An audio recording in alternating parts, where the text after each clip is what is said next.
All right, let's talk about the Cincinnati Bengals coming to Ford Field this Sunday at 1 p.m. Eastern Standard Time to take on the Lions of Detroit.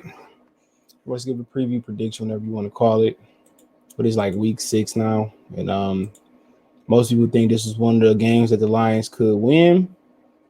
All right, it's one of the higher power indexes that the Lions have had. They have like I'll let you guys see it.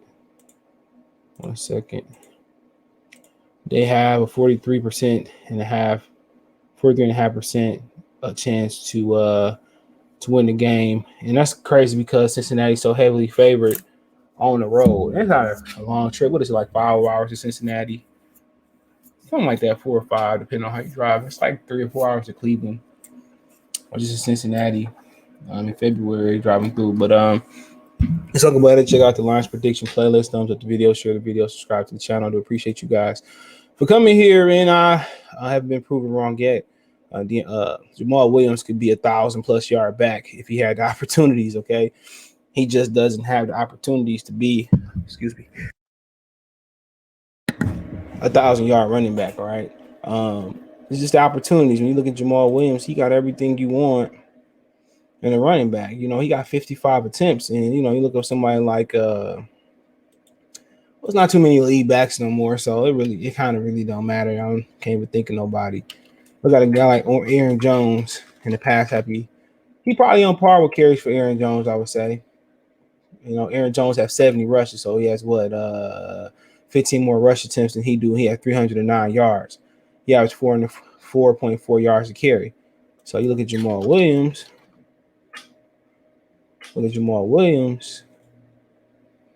and he has 4.4 yards a carry, 255 rushes. I think he can be even higher than 309 yards if you just give an opportunity to run the rock. You know what I'm saying? Like I said, that's the issue when you got somebody like Williams. Even though you talking about less carries, it probably making less susceptible to injuries, but he's a bell cow. He needs the carries to get in the rhythm and wear the defense down and really take off. This dude is a 1,200-yard rushing running back. If he stay healthy, he get the opportunities. And all Swift is doing is getting in the way.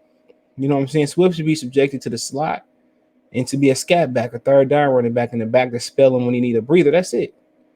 And I stand on that. People could say, oh, we can't win without Swift. Well, we ain't won a freaking game with him. And we ain't win too many last year without him, okay, when he was injured. So that's just my stance. I think a lot of Williams come Sunday.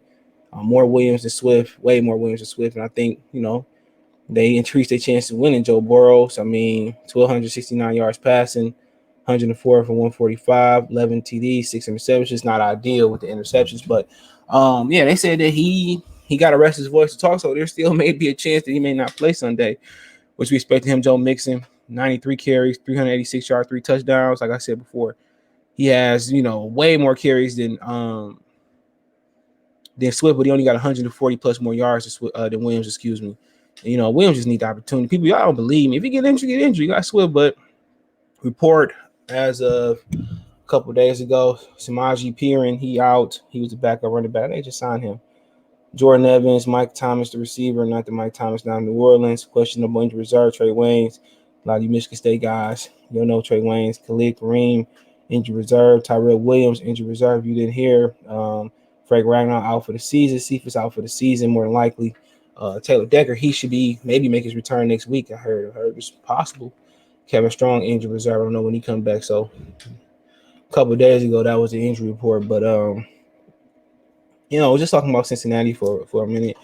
It almost beat Green Bay last week. I did have some kicker issues. I really didn't see the whole game, but I seen some games, and like I said before, you look at what they've done, and it don't scream playoffs. Beat the Minnesota by 3 in overtime. Chicago, they lost, struggled that game. Burrows had a picks in that game. Steelers was still trying to figure out. They won last week though. The Jaguars come on, the Packers, they just lost. So it's a Jekyll and Hyde type of team. Vikings ain't really proved to be much better than us or really a playoff team. They had Dalvin Cook then. They did shut down Calvin Cook for the most part.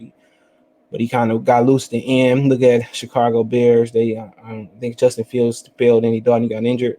Steelers, Jaguars, come on, Packers. They was close. Packers ain't really separated themselves neither. When you look at the NFC, it's really Kyler Murray, it's really Tom Brady. And, you know, the Buccaneers look vulnerable. Only team I feel confident in is the Rams and the Cardinals. Them the only teams I feel confident in. And I got to see what Dallas. Dallas still ain't played nobody. You know, Carolina, you know, really ain't beat nobody. You know, Denver, I know they played Denver. There was another team like Carolina that was beating people and beat nobody, but Carolina didn't have McCaffrey neither. They cheated the Chargers. So, like I said, I just don't know about the Cowboys.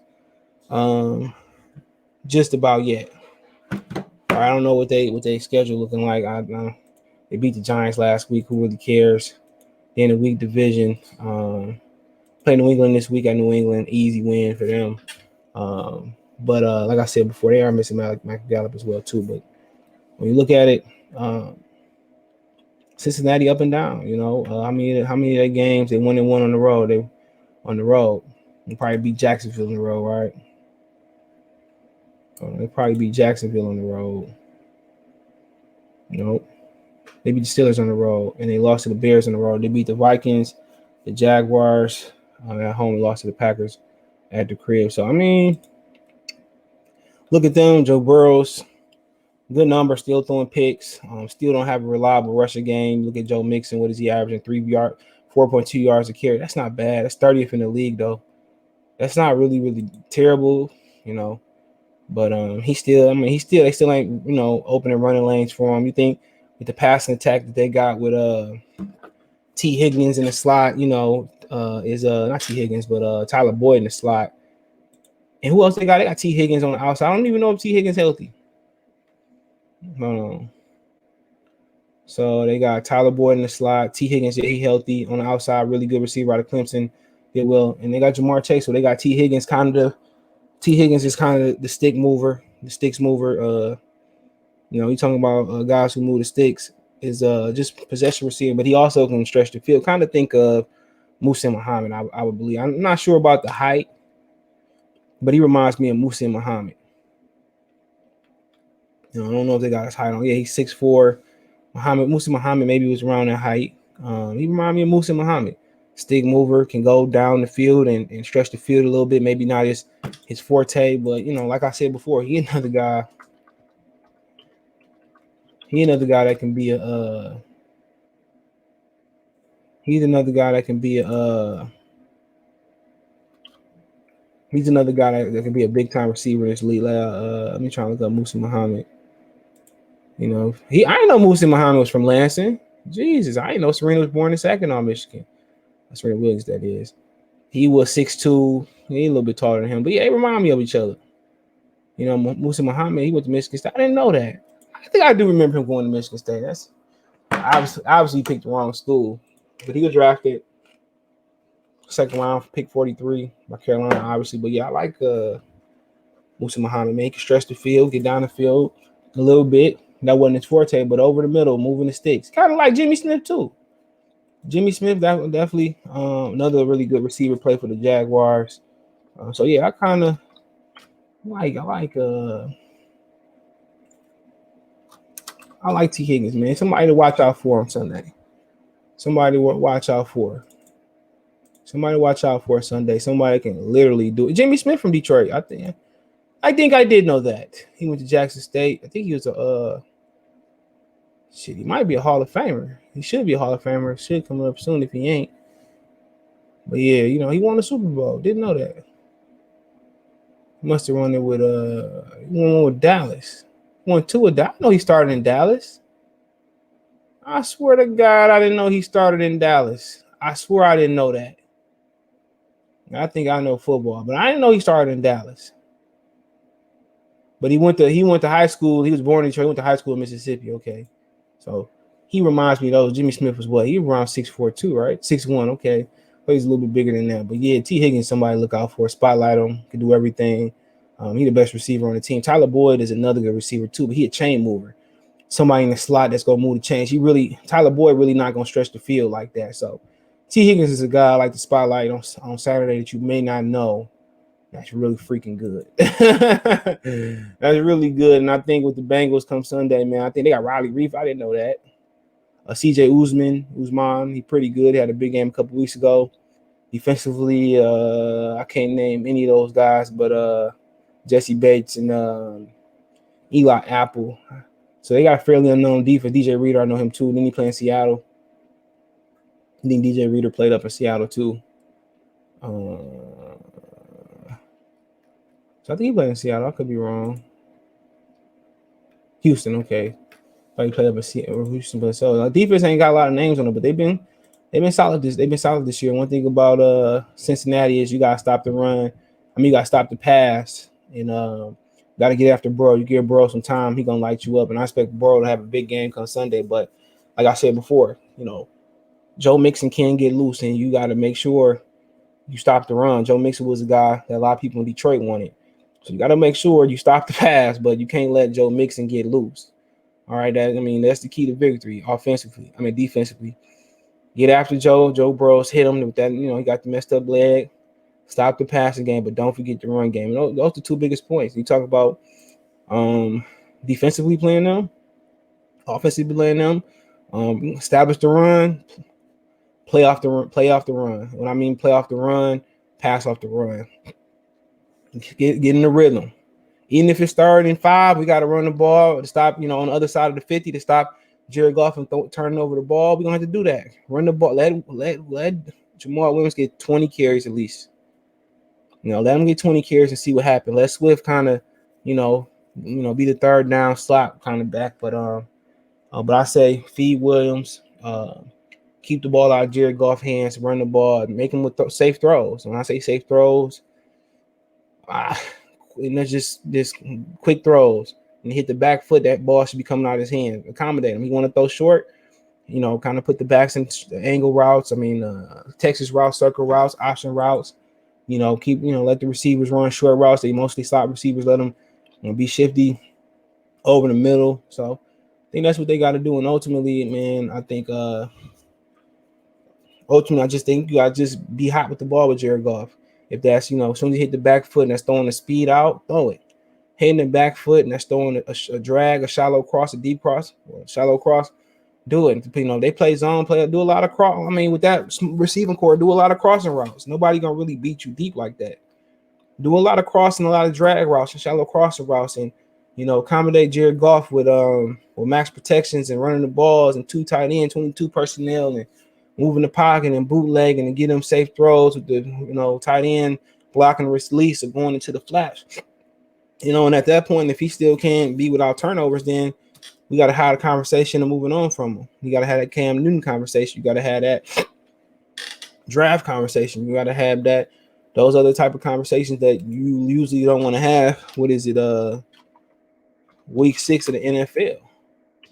You don't want to have those conversations. But I think we mostly anticipate. Even people that came on my channel and said, CJ, you hate no Goff, give him a chance. He's a swill brother. He's really swill. I really like Jared Goff. I like the way he gave back to the community. That's cool, but I just really care about winning the football games. He lost more football games and he ain't won none. Or he ain't been the primary reason why we almost had a chance to win. So quite frankly, man, Jared Goff got to step it up and do something. If he don't, like I said before, next year ain't the best year for quarterbacks. But like I said, I'm in the mindset. Even if you draft a quarterback next year, number 1 overall, if you don't cut the cake, I draft one the next year until I get it right. The quarterback position can make everything look better. Special teams, defense, D-line. It's that important that I would keep drafting until I got it right. If I got 3 number 1 overall picks on my team, you know what I'm saying? I'm gonna keep drafting until I make sure I got it right. And that's what I'm the mindset of. But they're in a great position to walk away with 2 impactful players. If it's 2 defensive players, if it's the kid from Oregon at the end of the first round, moving up from the first round and getting the safety, getting the linebacker that you want. Don't be discouraged if they get the 32nd pick. I'm fine with it. You know why? Because it's great talent in the second round. I can see Landon Collins, Derrick Henry, Michael Thomas, DK Metcalf. You can keep going on and on and on. There's Hall of Famers most of the time in that second round. And I know the second round has been around that the Lions has been horrible at, but Helm showed the ability to sound like so that he's pretty solid. But I got the Detroit Lions winning Sunday. I got them winning 28-27 on a late go-ahead touchdown. I don't know why I think that. I'm going to say a late go-ahead field goal on Seaberg. I got the Lions winning 28-27 I think they turned it around. They beat the Bengals. Not saying that something wrong with Joe Burrow. I won't be surprised if the Bengals blew the top off the fourth field and blew the Lions up. But I got a hunch. The Lions win 28-27 over Cincinnati Bengals come Sunday. Let me know what you guys think. Find me on Twitter, Facebook, Instagram. You want to advertise your channel, video request, chop it up. All my social media links there. Looking for advertising slots on the channel, hit me up. Got a business or whatever you're doing, hit me up. Well, as long as it's legit, I don't do that illegal crap. Marijuana legal, so I'm advertising marijuana on the channel, deliver, pick up, whatever it may be. Hit me up. Want to make a financial donation? Cash App, CJ Good 313, Venmo, CJ Good 313, PayPal link in the description.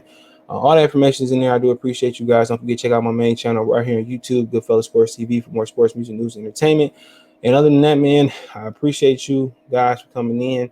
But let me know what you guys think and your predictions are in the comment section. I got the Lions winning 28-27 come Sunday. They're at home, by the way. You want to get some tickets, get some tickets. But I do appreciate y'all. One time for the one time Mercy Sports Talk. Peace. Check out Detroit Lions prediction playlist.